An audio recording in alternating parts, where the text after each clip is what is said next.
Welcome to अड्डा 784। आज के इस वीडियो में बात करने वाले हैं साइंस के 10 टॉप मोस्ट क्वेश्चंस के बारे में, जिनको हमने फर्स्ट प्रैक्टिस सेट का रूप दिया है। तो आप सारे वीडियो को ध्यान से देखें। वीडियो के लास्ट में आपसे एक रिवाइज क्वेश्चन किया जाएगा, जिसका आंसर आपको इस वीडियो कमेंट बॉक्स में देना है। आप इन क्वेश्चंस का पीडीएफ फाइल इस वीडियो के डिस्क्रिप्शन से डाउनलोड कर सकते हो।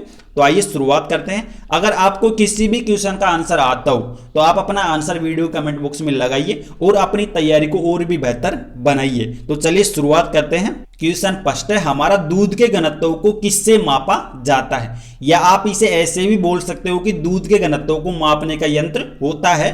तो दूध के घनत्व को मापा जाता है लेक्टोमीटर से, यानी किसका ए ऑप्शन सही है। अब ये तो हो गया लेक्टोमीटर। अब बात करें इन तीन अन्य ऑप्शंस की। इनमें है हाइड्रोमीटर, बेरोमीटर और हाइग्रोमीटर।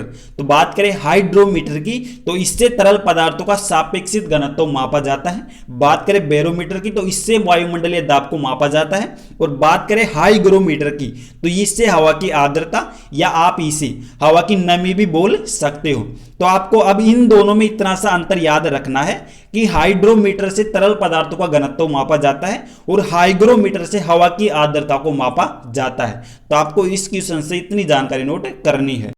नेक्स्ट क्वेश्चन, एक अश्व शक्ति में वाटों की संख्या होती है, या एक अश्व शक्ति में वाटों का मान भी आप इसे बोल सकते हो।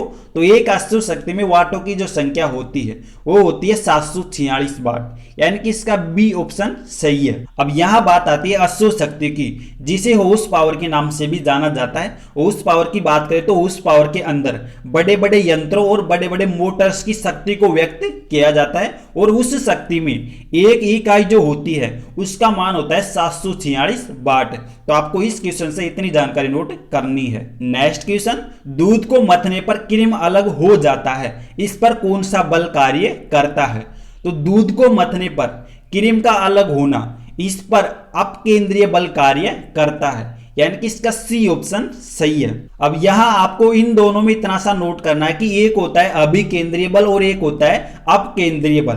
तो बात करें अभिकेंद्रीय बल की, तो यह बल हमेशा बाहर से केंद्र की ओर लगाया जाता है, और अपकेंद्रीय बल केंद्र से हमेशा बाहर की तरफ लगाया जाता है। तो आपको इन दोनों में इतना सा अंतर नोट करना है। नेक्स्ट क्वेश्चन, पित्तरस का स्रोत होता है या पित्तरस का स्त्राव होता है? तो पित्तरस का जो स्रोत होता है वो होता है यकृत, यानी कि इसका ये ऑप्शन सही है। अब यहां बात आती है पित्तरस का स्रोत या स्त्राव भी आप इसे बोल सकते हो।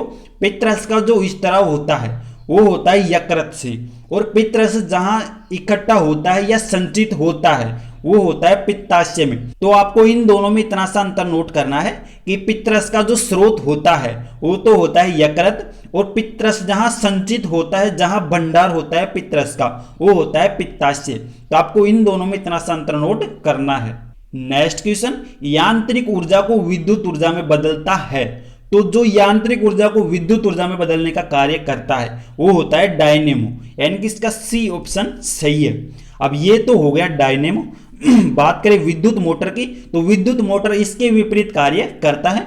विद्युत मोटर विद्युत ऊर्जा को यांत्रिक ऊर्जा में बदलने का कार्य करता है।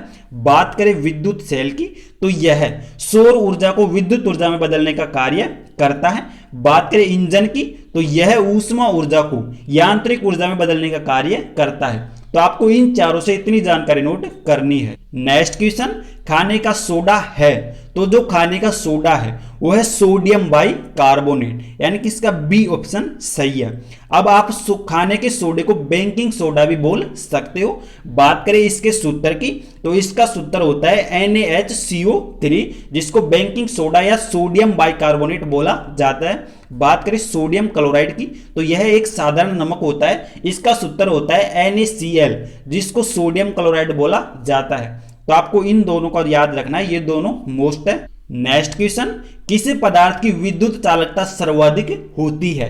तो इनमें से जिस पदार्थ की विद्युत चालकता सर्वाधिक होगी वो है चांदी, यानी कि इसका बी ऑप्शन सही है। चांदी की जो विद्युत चालकता है वो इन सभी पदार्थों में सर्वाधिक होगी, और चांदी की विद्युत चालकता ऐसे भी सभी पदार्थों में सर्वाधिक पाई जाती है। तो आपको याद रखना, चांदी की विद्युत चालकता सर्वाधिक होती है। नेक्स्ट क्वेश्चन, जल का वाष्प में परिवर्तन कहलाता है।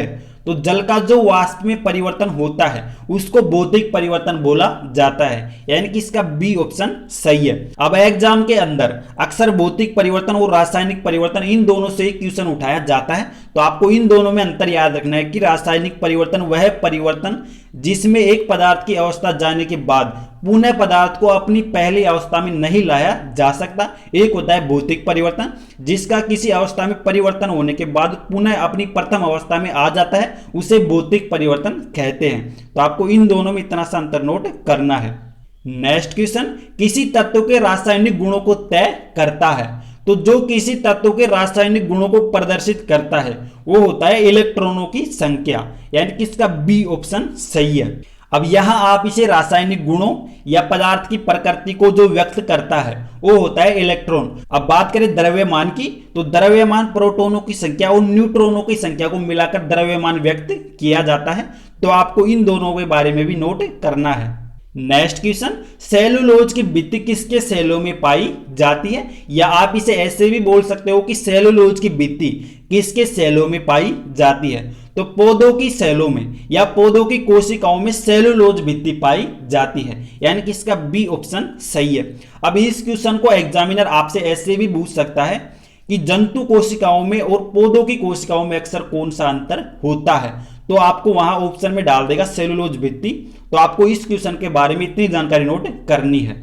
अब ये रहा आज का आपका अभ्यास प्रश्न, पितृरस की प्रकृति होती है। तो ये 4 ऑप्शन है, आपको इनमें से एक ऑप्शन सेलेक्ट करके अपना आंसर वीडियो को कमेंट बॉक्स में देना है। तो ये हमारे कुछ साइंस की मोस्ट क्वेश्चंस थे जिनको हमने फर्स्ट प्रैक्टिस सेट का रूप दिया। अगर आपको क्वेश्चन पसंद आए हो, हेल्पफुल लगे हो, तो वीडियो को लाइक शेयर कमेंट जरूर करें, और ऐसे ही साइंस और करंट अफेयर मोस्ट क्वेश्चन पाने के लिए इस चैनल को भी सब्सक्राइब कर ले। इससे आपको वाकई में कुछ ना कुछ मदद मिलने वाली है। थैंक यू, बाय, जय हिंद।